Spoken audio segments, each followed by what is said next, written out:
আমি একটা তুই চাই, একটা সত্যিকারের তুই চাই, যে জানবে আমার পুরো ভেতরটা, জানবে আমার লুকানো সব দোষ, আমার বদমাইশি, আমার নোংরামি, আমার কলঙ্ক, যে নিজে থেকে আমার ভুলগুলোর অংশীদার হবে, আমার পাপগুলোকে অর্ধেক করে লিখে নেবে নিজের খাতার প্রথম পাতায়।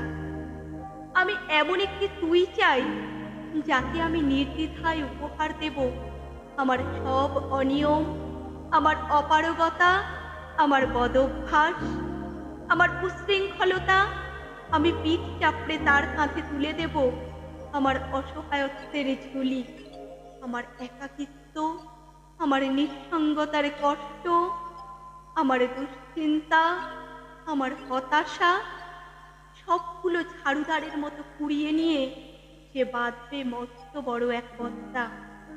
তারপর কুলির মতো মাথায় করে বয়ে নিয়ে যাবে সেই সব অভিশাপ, আর হাসতে হাসতে বলবে, ভীষণ ভারী রে, কি করে এতদিন বইলি এই বোঝা।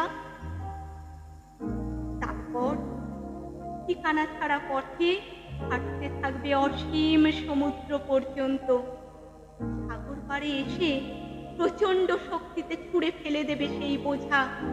ঠিক সাগরের মাঝখানে হারিয়ে যাবে আমার সব অভিশাপের ঝুলি।